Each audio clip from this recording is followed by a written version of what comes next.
We return after weeks of vexation. We are finally And vaccinations. and vaccinations. And whatever. Taxation with representation. And sometimes without representation. God damn it. God damn it. Guys, what's been going on? Holy shit. I'm so happy to see you, and I'm so happy to see Byram's just headshot. So, can I say that, like, there's the new James Bond movie that's coming out, and I feel like Byram's picture should be, like, in the background, like, behind James Bond, like, looking out over the world in order to dominate it. Yeah, you know why? Because if you just lightened my hair in that photo, I look like fucking Dame Judi Dench, who plays... You do look like Dame Judi Dench. Who plays M, or whatever the fuck. Spoiler alert, M dies in the last movie. Oh! I didn't see it. That's right! Dude. No one ever dies in a movie. It's like when Liz died 7 pods ago, she came back. I did come back. I did come back. I wasn't done. No. Don't call it a comeback. She's been here for 1.5 years. Guys, speaking of Dame Judi Dench, there is a plan afoot in my apartment to foster kittens. Apparently they're being dropped off tomorrow. And we're fostering 2 kittens. And by we, I mean not me. Because I'm not, like, I have, like, all sorts of abandonment and attachment issues. I'm not going to, like, get attached to these cats and then have to say goodbye. So I'm just going to ignore them. I'm going to be so mean to these kittens. And they're going to be like, why doesn't Liz love us? I'm going to be like, it's my own thing. So, but I think we're going to name one of them Dame Judi Dench.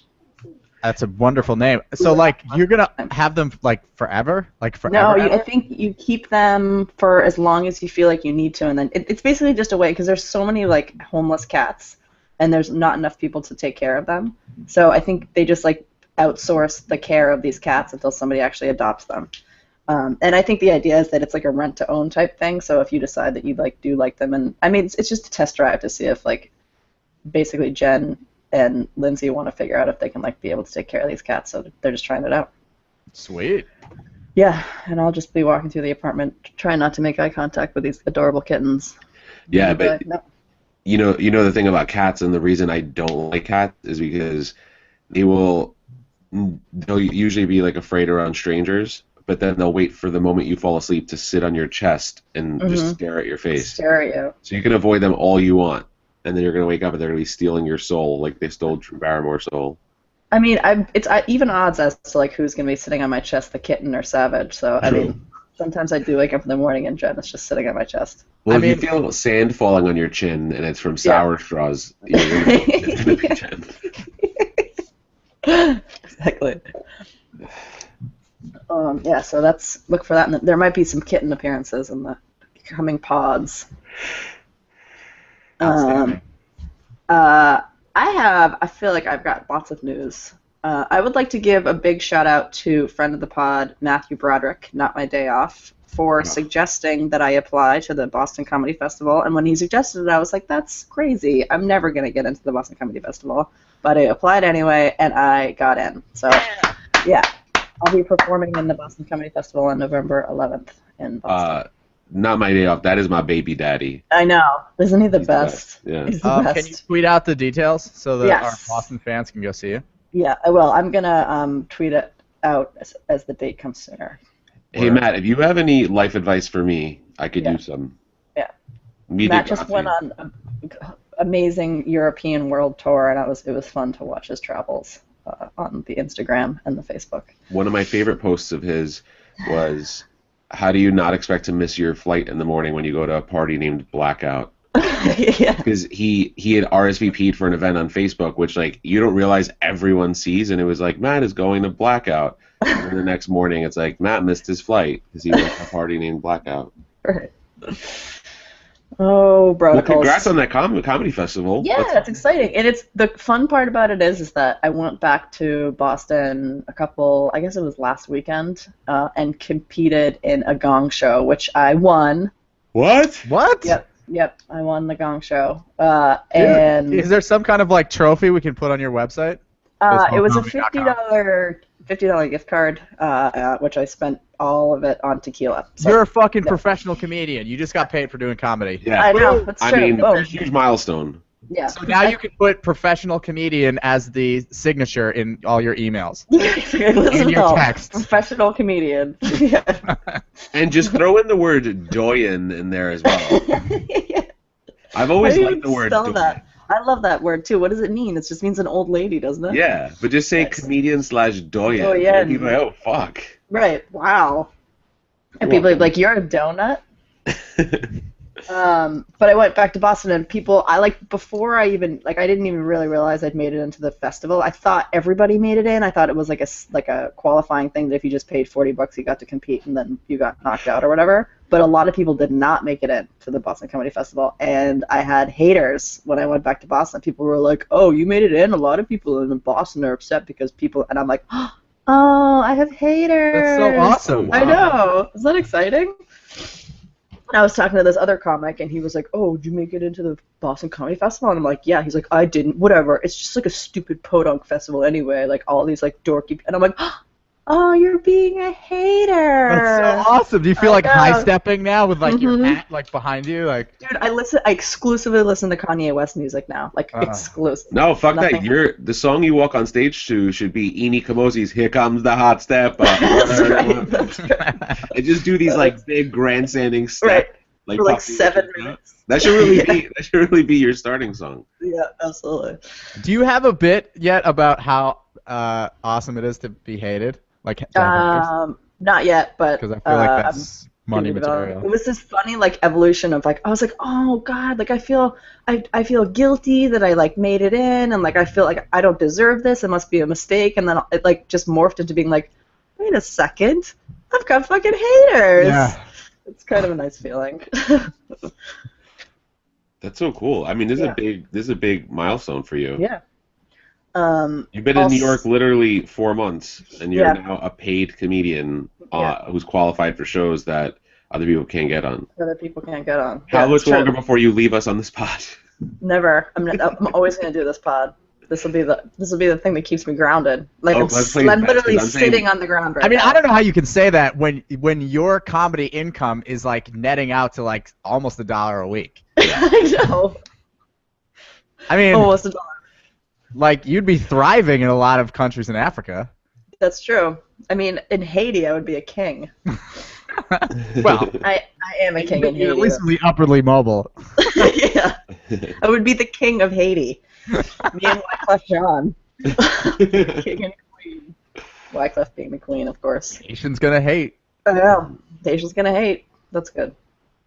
And then also for you New Jersey residents, we now have a weekly show in Hoboken, if you can ever make it out to Maxwell's. It's like actually a pretty famous music bar, and we have a weekly show there on Wednesdays. One show at 8, one show at 10.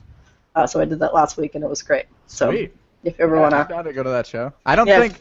I mean, I think after my shameful display at Stand Up New York, when I can't claim New Jersey anymore. After I Oh. chickened out. Oh yeah. Remember that? I Yeah. was too scared. I didn't want to get heckled by the comedian. That's because it was the aggressive Asian one, right? Yeah. Yeah. Yeah. I gotta admit, I was petrified. Yeah, that's totally understandable. And also, I don't think anybody would remember that, so I think it'll be fine. Also, he performed on the last show in New Jersey, and he actually did really well. I had to swallow. I saw him there, and I was like, oh, they're gonna let him go on, like blah blah blah. And then he got up there, and he did really well. I don't know what it is. Good. Maybe he listened to the pod and he had a Yeah. come to Jesus moment. He did a lot less aggressive crowd work. He did make a couple of Gossip Girl comments, but there weren't any black people in the audience, so he couldn't make any Rush Hour 2 comments. So he laid off, and he actually has his material is good, and has a good delivery. So he actually did really well. So I had to stop being a little bit of a hater on him. Did We're he still clean not, his like, giggles? Wait, well, I don't, because everybody needs haters. Yeah, I know. Don't we need Maybe haters I'm- to make us feel like we're doing something? Right. Maybe I'm what he needs. Maybe me being a hater and talking shit about him on my podcast every month when we Yeah. have it is Right. maybe exactly what he needs. Maybe it's what's caused him to be better. I don't know. I agree. So I will keep hating on you, angry Asian guy. What else is going on in the world? So I have an exciting development. I built a standing desk, and now that's what I work at. Oh, That is really. Ugh. I don't know how people do it. Are you Actually, standing up right now? no, I will confess. I'm at it right now. Let's see if I can get the camera kind of pointed Yeah. at it.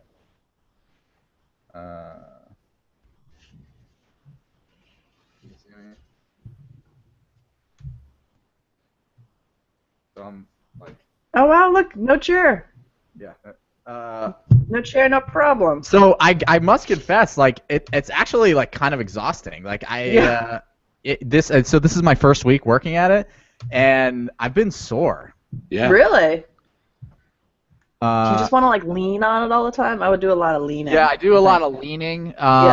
And you know, like my back feels like a little bit sore, and like just my knees and stuff are kind of. But it feels like the right kind of sore. Like it just feels like I'm soft, and I need to, and like I'll get used to standing all day again. Yeah.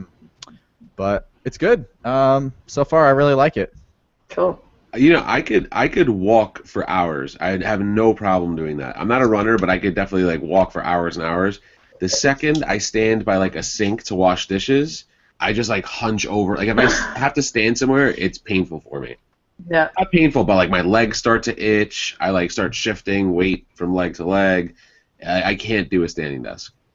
So one thing I discovered is I got an anti-fatigue mat that I stand on, which is like this sort of, yeah. it's like a gel mouse pad for your feet, and that's pretty nice. So it's a step in the right direction. That's every time I think about transitioning out of the service industry to go do something where I sit at my desk. That's one of the things that I'm very grateful for is that I'm constantly up and walking around and standing up, so I don't have to worry about the like fat ass office syndrome. It's a real thing. I mean, because the thing that sort of prompted me is I caught myself so I would slouch in my chair and like I would like sag down, like my ass would start creeping off the end, and I felt like I was slouching mentally as I was slouching physically. Right. Like I'd go from being like, up in a good posture and like doing work to like sagging down and like scrolling through Twitter and like, looking at YouTube and you know what I mean, and not like actually focusing on things that I had to get done. Yeah. And I do feel more inclined, like I'm not inclined to just like waste time at my desk, because if I'm gonna waste time, I'm gonna go sit on the couch or something. Yeah, exactly. Don't waste time if you're standing up. Right. You just feel less like doing sort of pointless text, that like scrolling through whatever nonsense, because you're not particularly comfortable. So Right. I don't know. We'll see how it goes. I'm kind of like all in on this though, because I built this big desk and there's like. And now you can like take it apart. It's like when you lofted your bed when we lived together in the upper side. You're like, well, can't go back. Right. And I also had thus applied a certain threshold of athleticism for girls that I dated. Yes, that's right. It it definitely was like a benchmark for them. Right. Like you definitely had to hop up onto the file cabinet and then do like a tuck and roll. Right. You can't be like so drunk that you can't get into my right. lofted bed. That was literally 1 foot from the ceiling. That's and right. don't sit up too fast. Right. Did you have popcorn ceilings? No, we just had plaster, but there was like a ceiling lamp like kind of not that far away, so you could totally smash it with your head if you weren't. Yeah, totally. I remember my freshman year of college. For the first couple of weeks, we had lofted beds in my dorm room, and we had popcorn ceilings. And anytime I rolled over in the middle of the night, I would just shred my knuckles. Oh, that's horrible. Can I bring up a serious issue? Yeah. Of course. Do you guys drink your cereal milk? No. What? Yeah. What I do though, you know what my thing is though, because I full disclosure, I don't really eat cereal ever because I don't like milk. But whenever I'm with someone, especially in my office, who's finished their cereal and there's still some milk, I always do that. Hey, you're gonna finish that, and I like pick it up to drink it just to see what their reaction is. But I would never drink it, not even my own. So Amy doesn't drink her cereal milk either, and like I'm constantly on her about it. And I just wondered like how many people there are out there who just pour their cereal milk down the drain. Like I feel like this is a national crisis that we're not talking about.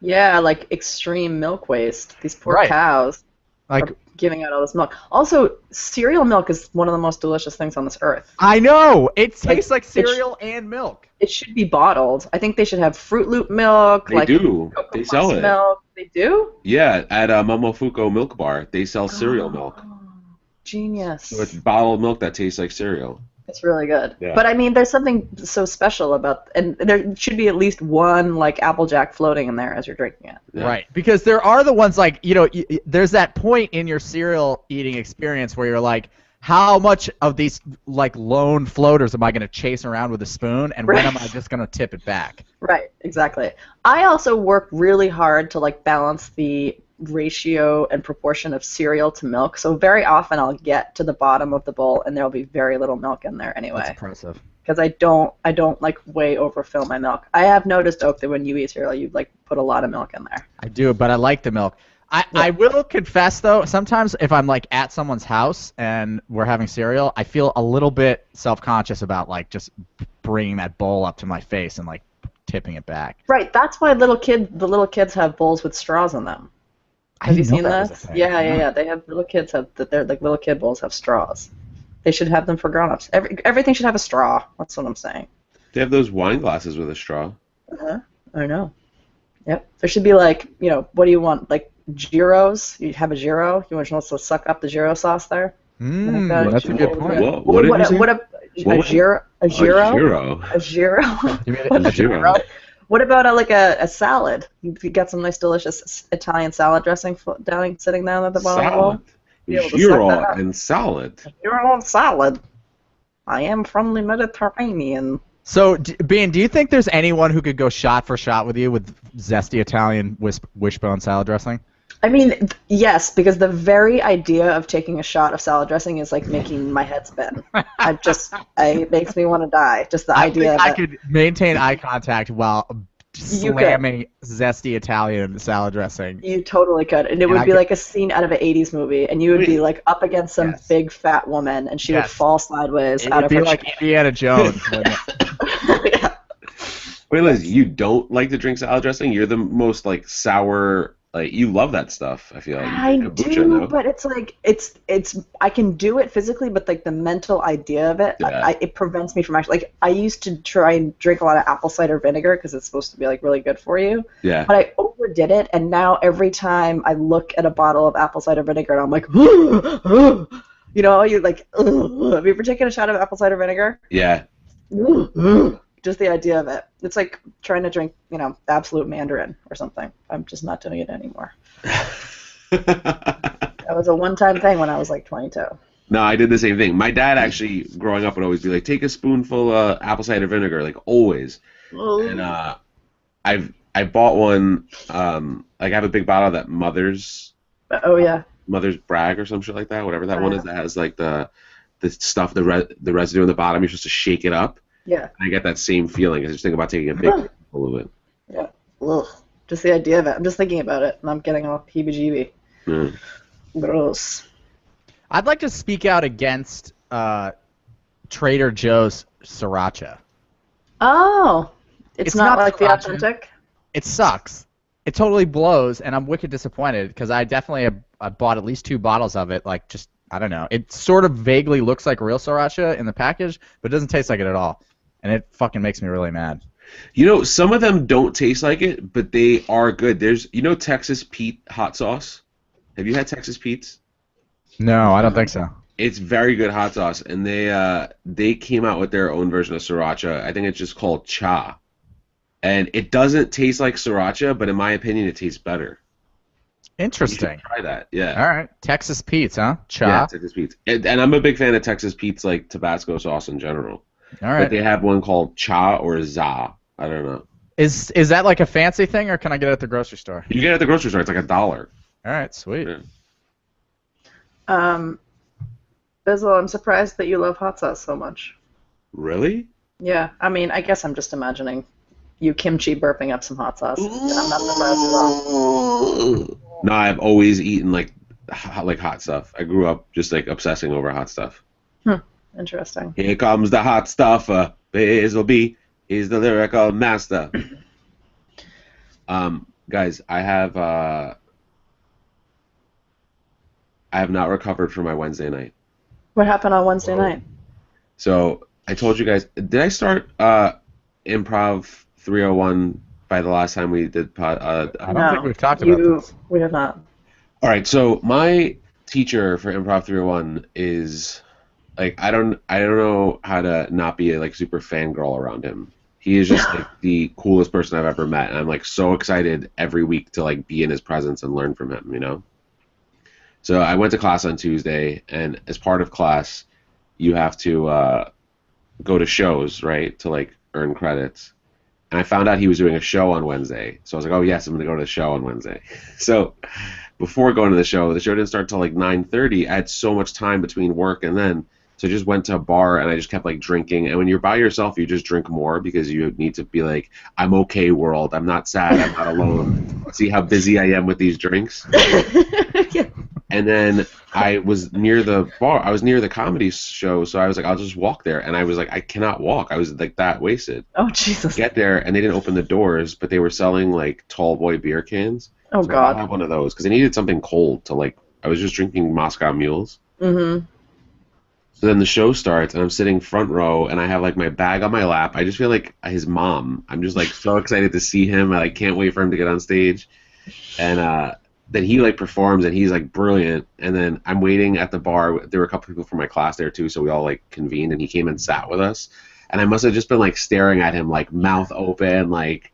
And I was like, let's go get us some drinks. So I like go get everyone drinks, and we're just like drinking, and I just like, I was the drunkest I've been in a long time. He's like, I'm going out to smoke. Does anybody want to smoke? I was like, I do. Oh God! Oh God! I know, so I follow him outside, and he takes out a pack of like Marlboro Reds, and I just knew it was going to be bad, but I was like, I have to. I can't not smoke this in front of him. So I'm like smoking it. I'm just like listening to what he's saying, like smiling. I have no idea what he was saying. Then we go back in and drink more. And then I just like never recovered from it because I got home at like 3 in, and Marlboro Reds just make you smell. So I woke up the next morning and I just was like, I would have wanted to thrown die. up all over myself. Yeah, and so then I got tickets for a show he's doing tonight, and I'm like, I need to be cooler. I think You do need to be I think I cooler. wore my heart on my sleeve on Wednesday, so I think I need to go there a little bit more sober. You should probably wear a leather jacket and sunglasses, Yeah. and not be so drunk. Well, I woke up a little this morning and I was like, you know, I need to be cooler when I see him tonight. And then I follow him on Instagram, and he posted a picture 2 hours ago from Roger Williams State Park in Bristol, Rhode Island. So I'm wondering if he's going to even be at his show. So I'm like a little bit like upset now. Maybe he's in the car. Maybe he's traveling. I don't know. But yeah, I just haven't recovered. And then last night I went to a Knicks game. My cousin does a lot of business with her company does a lot of business with, you know, taking clients to the Knicks game. So they gave her a suite last night with like everything for 42 people. Wow. And there were like 20 of us. So I was just crushing hot dogs and vodkas. Oof. I know. I hate myself when I think about like. You're like making me feel hungover. You know when you think of yourself making decisions when you were 18, you think of yourself in your existing mindset, like as a 30-something-year-old, you're like, why did I do that? I know better, but you don't think about how you've evolved. I have that same feeling from the day after. Yeah. I'm thinking myself, like, I'm a fucking, like, smart person. I have street smarts. I could take care of myself. And then I just have flashbacks of, at one point, there were no buns, and they had these little jars of mustard, and I was just dipping hot dogs in the jar. That's brutal. I know. I woke up today, and I felt like, this morning, I feel like I have like a hot stone in my throat. There's got to be Is like it hot just dog. still a hot dog? It might still just be a hot dog. You know, like they always tell parents like, don't give your kid a hot dog because it'll get caught in their windpipe. It's still in there. I think I have a hot dog in my windpipe. You have a hot dog in your windpipe. But the good news is I finally great got out of euphemism. that one. Yeah. Last night I had one beer and then decided I was going to be wild and have like another half of a beer. And I woke up this morning and I was like, you did not need that second half of a beer. You're making me feel so much better about my like second half beer that I had last night. Oh my god. It was just like anyway, so my teacher's name is Ben Rameka. He is one of the funniest, most charismatic people I've ever met. And I let him know as such. I don't know who I am. You got to give praise where praise is due. I know, but I think I scared him away. Tuesday's class is going to be so awkward. I'm sure he gets it all the time. Sounds like he's a pretty cool dude. Yeah. Byram, what are you guys working on in class? What kind of techniques? So we're doing the pattern game right now, and the way the pattern game works is you'll see it in most improv shows. So the type of scenes that we're doing are called heralds, and what a herald is you take a suggestion from an audience, and then you do 3 scenes, a group scene, and then you do another 3 scenes where you're pulling in your scene partner from your first scene and doing either something related to what you guys did or the next step of what you did, or you know what I mean. There has to be something. It has to be the same partner you did in your first scene, and then after those 3 scenes are done, you do another group scene, and then you do individual scenes again for the 3rd time. So that's what we're doing. We're doing like full heralds. But we learned a pattern game. So your group goes up there. The class is 16 people, so 8 of us go up at a time, and then we introduce our team, and someone says, "Hey, can I have a suggestion?" So someone in the audience would yell like tofu, and then the whole group goes tofu, and then you start kind of doing free word association, but everything should build on it, right? So someone would be like vegan, and then the next person would be like dreadlocks or like crunchy or hipster, you know what I mean? Like it would build on each other, and then the idea is, think of things that are related but make sense and then can be funny, and then you keep. And then it doesn't have to be one word, but you can say, like, wearing Birkenstocks to Trader Joe's. You know what I mean? It could be stuff like that. And that's all inspiration for how you'll do your scenes after the word association starts, after the pattern game's over.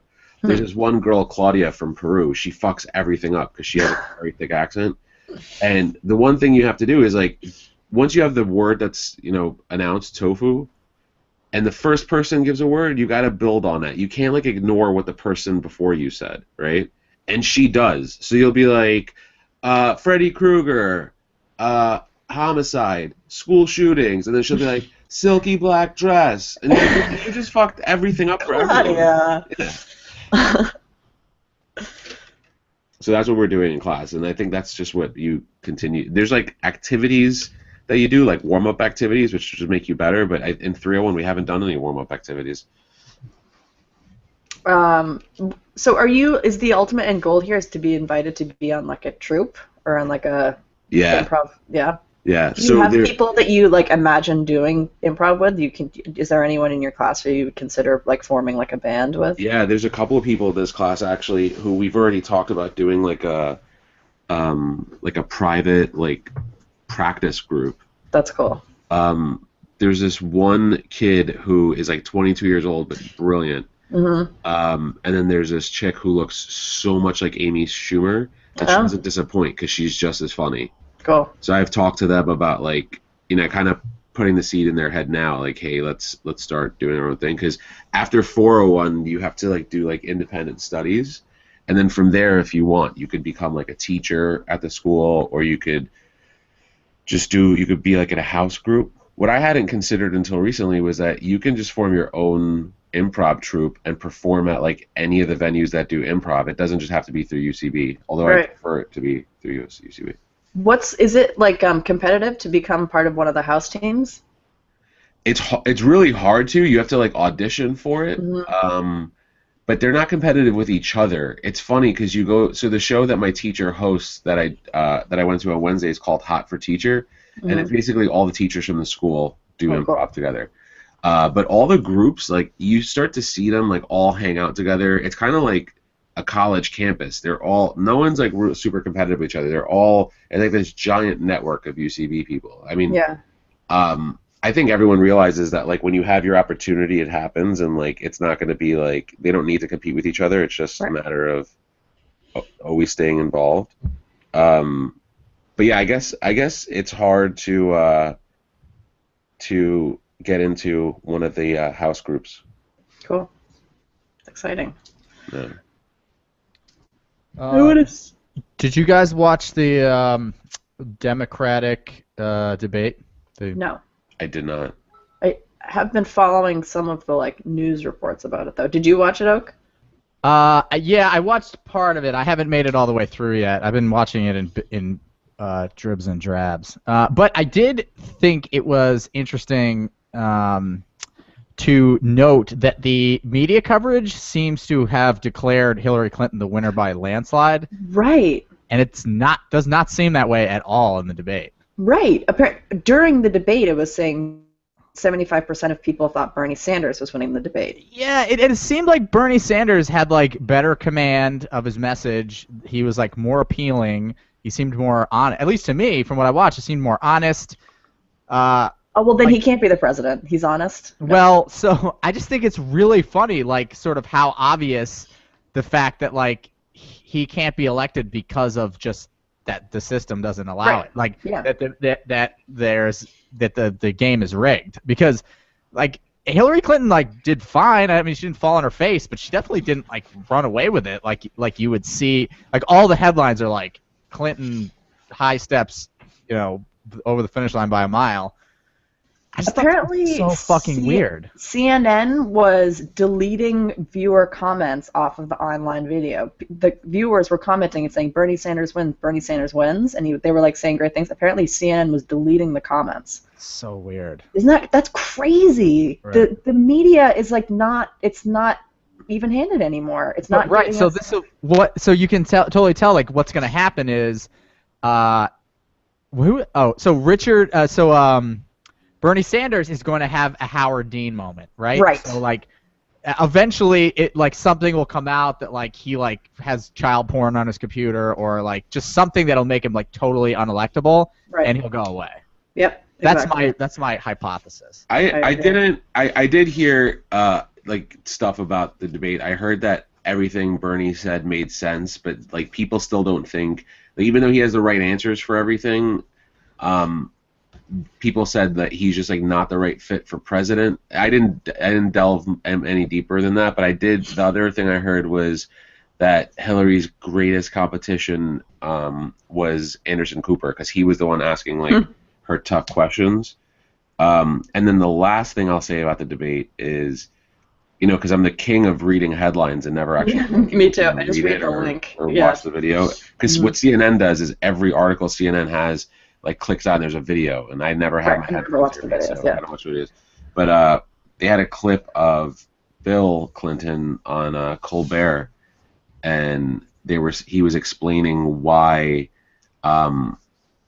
Bernie is such a big competitor for Hillary, but I didn't bother to watch it.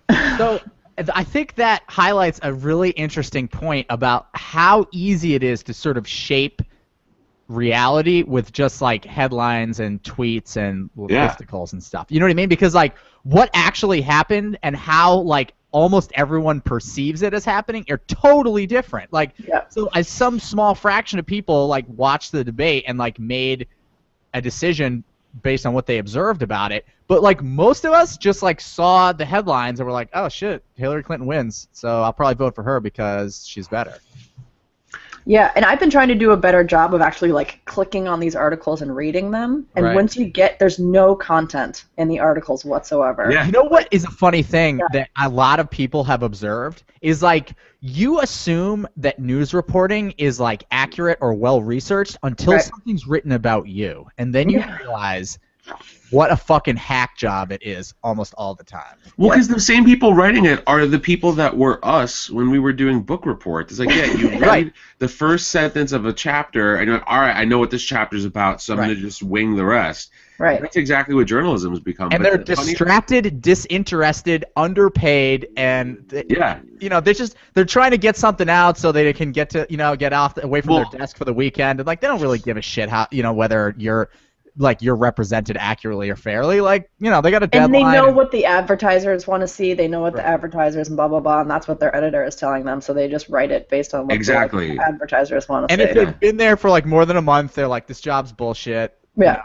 Like, well, whatever. I mean, this has been my career for the past 10 years. So I literally... But the thing is, you have people who rewrite headlines. So like Liz was saying, you see a headline and it grabs you, and then you read it, and the story doesn't tell you anything. It's Nothing. like it doesn't even support what the headline was. You read it through the end, and everything's like super vague, and you're like, I don't know what I just learned from reading this. It's a straight up C- book report. Yes. It, like, it fulfills like the required number of words, and is handed in on time, but it fucking doesn't say anything, so it's a C-. How about this? I went to a super Jewish school for elementary school, and we learned a lot about the Holocaust, and I had to write a paper about the Holocaust, and you would think the Muslim kid would put in extra effort to make sure he did the right job on the Holocaust. My mom takes me to the library on a Sunday night, which was always my MO. It was always like Sunday at like 4 p.m. Be like, Ma, I have to go to the library. And she's like, we could have gone Friday after school. We could have gone so many times, but yes, we'll go right before it closes on a Sunday. I asked the librarian for a book on the Holocaust. I didn't go to like a children. I don't think there are children's level books on Holocaust. I hope not. I grab a book that had the shiniest cover, and it had the jacket, and I start reading what's in the jacket, and I'm like, there's no way someone else took this book out. So I wish I still had it, because I had it for, this was in my 7th grade history class with Miss O'Byrne. I made the coolest cover, right, for this book report with construction paper, and the inside of this report made no sense, because the jacket, it was like, I guess it must have been a fiction book about the Holocaust, or some not fiction. That sounds really bad from as a Muslim saying something fiction related to. Oh, right. So now you're a Holocaust denier. Yeah. Right. No. Wow. Talk about haters. Yeah, right. It must have been like it must have been a John Grisham like type Holocaust book. Or Michael Crichton, like loosely based on scientific evidence. Yeah, and the inside jacket, I'll never forget, said something about like the phone rings on such and such date at such and such time, and that's how this whole thing began. So that's how I start my report on how the Holocaust started with a phone call. And I remember getting it, and the teacher just circled it and question mark. I could see it in my mind, like question mark, question mark, question mark. And I'm like, damn, I was doing this way back when. Like, I literally grabbed a book, and that's what journalists do. They find a source, and they're like, I'm going to take what I can from this and just add to it. And I'm going to put a super hot cover on my report. And exactly. Then there'll be nothing the cover inside. was the headline. Yeah, and it's like, that's going to get someone excited over this, but it doesn't make any sense. Totally. That's how it is these days. That's how the comedy scene is, too. Everyone's just like, you just have to look a certain way and act a certain way and be a certain way. It doesn't really matter what you're saying on stage. And I'm like, what? Like, that's the exact opposite of how I want to do this. Yeah. I would rather just, like, kind of like nobody see me coming and then get up on stage and fucking kill. I'd rather be all fucking content. But I don't think that's how... I do think you have to do both. Yeah. Like, so actually, there's the exact same thing in software development, right? So, you know, if you're building something for a client, you can write the most rock-solid, well-tested, like, maintainable, excellent code ever. Like, you can be a total fucking technical genius, right? Just brilliant algorithms. Your shit is just totally tight. If it looks like shit when, you know what I mean? Like, the person who's going to win and the person who's going to get, like, the best jobs and the best, you know, feedback from the client is the person who puts, like, the nice little, like, shiny, like, UI features that an unsophisticated person will, like, think is cool. Because nobody except other people on your team maybe, or some programmer who comes along later will appreciate how well you've done from a technical standpoint. But if you have, like, nice little transition animations and, like, your shit, like, looks nice, like, people think that most people, that's all they will see of your product. Right. And that's all that will matter in terms of, like, you know, pleasing your client or whatever. And so many developers, like, you know, it feels like cheesy to spend time on, like, polishing the UI of stuff, but that ends up being what you're judged on, sadly. And so many guys are just like, you know, it looks like designed by an engineer, which means the UI looks shitty and lame, but the code might be really good. Right. And, you know, it's totally true. You got to spend time, like, regardless of, like, you know, whether it seems like right or honorable or what, like, you do have to spend time, like, polishing it. Right.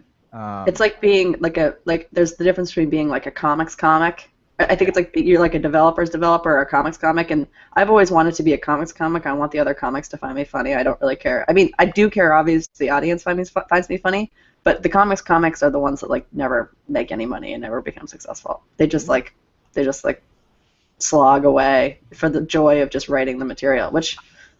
All right, and there's no reason you can't like hone your craft and have like great material. Right. But at the same time, like it's dangerous to find the like salesmanship aspect of it like distasteful. Like you find it so distasteful. It sucks, right? But at the end of the day, you do have to convince somebody to pay you to do what you're doing. Right. And you know, and that starts with like, you know, like looking the part, right. And you know, making people feel confident that if they pay you, that they're going to get their money's worth out of what you're doing. And a lot of times, like that involves appealing to people who are unsophisticated about comedy, or unsophisticated about software, or unsophisticated about news reporting, and it means like putting some shine on it. And you know, that's the world we live in, where people like evaluate things at like a pretty superficial level, and c'est la vie. But you know, you gotta make a living, so you gotta do it. Life. The problem is, you know, getting. Wait, you just said the problem is. The problem is that you have a lot of people who do things at a superficial level, but there is nothing behind it. Right, and it like those are the ones that are often making it past. They're making it like into the where you're trying to get to, and that's like kind of frustrating because like it's a bottleneck, and if there's other people that are in the bottleneck, you can't get through it. But yeah, I mean, you want to be like the Stephen Wright, not the fucking Kevin Hart. Right. I would be Kevin Hart. I'd happily be Kevin Hart. I would love to be Kevin Hart. Really? Yeah, I actually think he's a great comic. I think his material is hilarious. I mean, you are wearing a very Kevin Hart sweater right now. I know, right?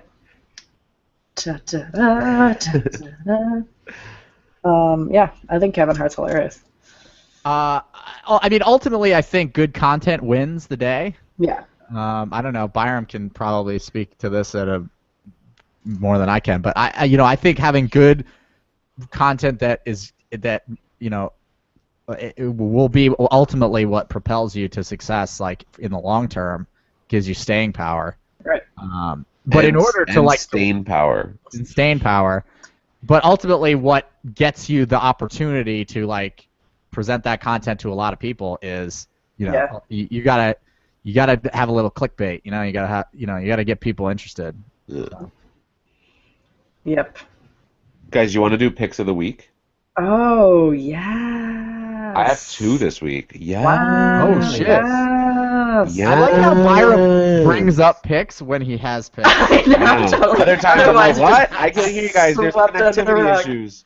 I don't know what you just said. My computer's my building is on fire. I didn't hear anything you said. What did you say about picks? Bye. Totally. Ran out of time. Leah is calling me. Oh, Leah's not my daughter. She's in Jersey with you. Okay, that was one of my picks of the week. My Chloe 7. Leah's calling me. That is the best. Leah's calling me from Marcus. That's awesome. My first pick of the week is Blue Nights by Joan Didion, because I am not a 33-year-old man. I am a woman. Yep, a 65-year-old woman. Yeah. Are you guys familiar with Joan Didion or her work? I once threw up on her, so no big deal. Oh, did we talk about this? I don't know, but my mom always tells me the story that I think she and my dad were friends with Joan Didion when they were like whatever young and in New York, and apparently I puked all over her one time when I was a baby. Good for you. I know. You're welcome. Damn. You're welcome, Joan. Well, Blue Nights is a good book. It talks about the death of her daughter, but the reason why I've been reading it, I bought it a while ago, which is probably why we first mentioned Joan on this podcast, and I never read it. And then on my flight home from Chicago, I started reading it, and it's so funny because it has so much to do with what's being discussed in this podcast, and it's not too much of a stretch because the entire book is supposed to be based on her daughter's death, but it goes back and forth into time, from the time that like her daughter's getting married to when she adopted her daughter to her daughter being on life support, then back to when her daughter was a child. It goes in and out of phases, but she never explains why her daughter died. Oh yeah, I was just gonna ask. Yeah.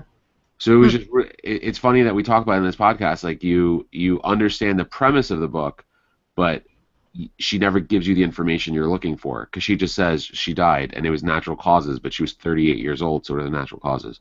Wow. So that's one pick of the week. It's a good book. It's like an easy read. I'm almost done with it.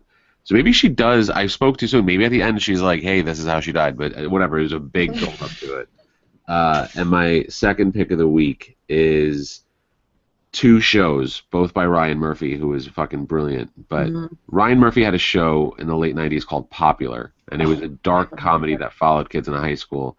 And it was the best. Like, it was so fucking well written, such fucking amazing content in that show, and it got canceled after the second season. And then he went on to do like Glee and stuff, which was just not funny, and it was just like way too musical. But he has two shows that premiered in the last few weeks. One is Scream Queens, which pokes fun at like horror movies. It's fucking so funny. And then the other one is American Horror Story Hotel, which is a really, really good show, but it is just, it's on FX, which oh shit, Ryan Murphy did Nip Tuck. Oh. Because I was just thinking, it reminds me, American Horror Story Hotel kind of reminds me a little bit of Hotel. Reminds me a little bit of Nip Tuck, and I realized he did Nip Tuck. Okay, so yeah, I have more reasons to love Ryan Murphy. Anyway, those two shows are great. So they're constantly on demand if you want to grab an episode. But American Horror Story Hotel is not funny. It's just very clickbaity, because everyone's super good looking and everyone's killing each other and having sex. So there's, that satisfies that part of your personality. And then Scream Queens is just very funny. Nice. Ryan Murphy killing it. Yeah. Cool. I've got a pick. I saw this documentary recently called Choke about Rickson Gracie, who's one of the Gracie offspring, jiu-jitsu master, and it just follows him as he enters a tournament in Japan, and it follows his like preparation and some of the other people that he's going to be fighting against, and it's just really interesting to watch how,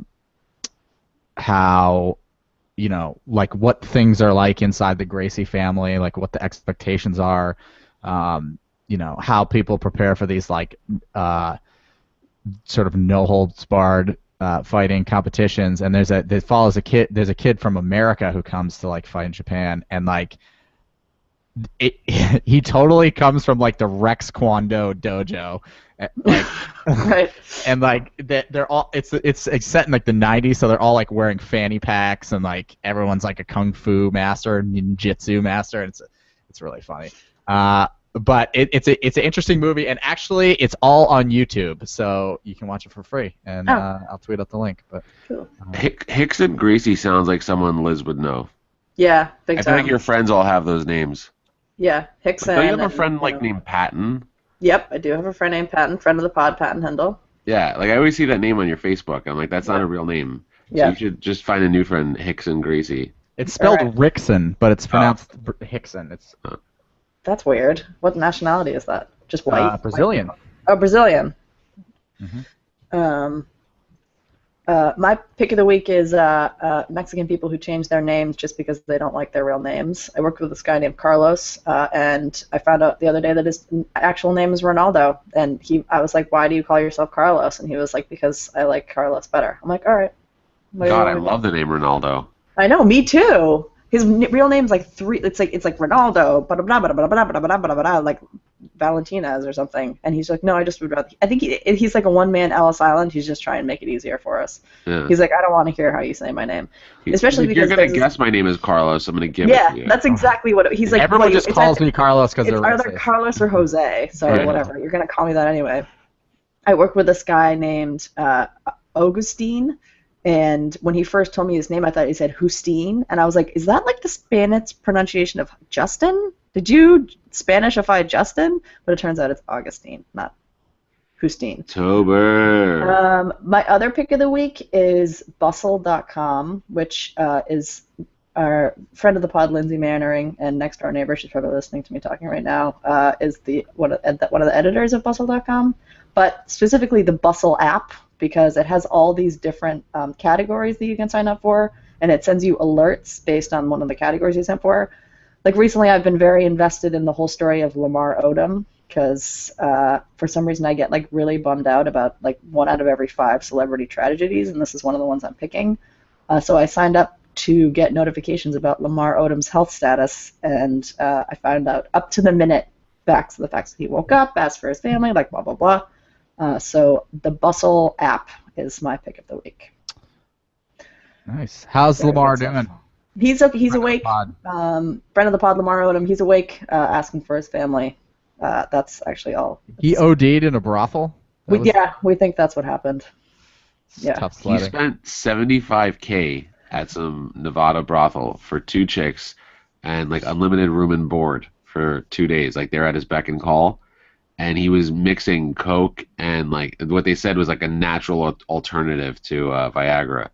And at one point he was left alone, and they came back and he was like on his side, like completely foaming out the mouth and nose. And then they called the ambulance, and when they brought him to the ambulance, they brought his bag, and his bag was empty. And apparently he walked around everywhere with like a bag full of cash. So there was just all these like crazy stories going around about like, did he spend all that money on drugs, or did they kind of fleece him on his way out? Right. But anyone that guy Dennis Hoff, who like runs the brothel in Nevada, he's always involved in some like creepy story. Yeah. So I just can't imagine why anyone would go there. He should have just gone to Heidi Fleiss. She's the more reputable pimp. Yeah. Friend of the pod, Heidi Fleiss. Friend of the pod, Heidi Fleiss. Very reputable pimp. Yeah. All right, chickens, I gotta go to work. Love All you right, guys. tell Carlos said Love you hi. guys. Love you I guys. will. Give I will Carlos a love you. big kiss on the neck for me. Oh, I will. All right, Ronaldo. Bye. Ciao, ciao. Bye. Bye.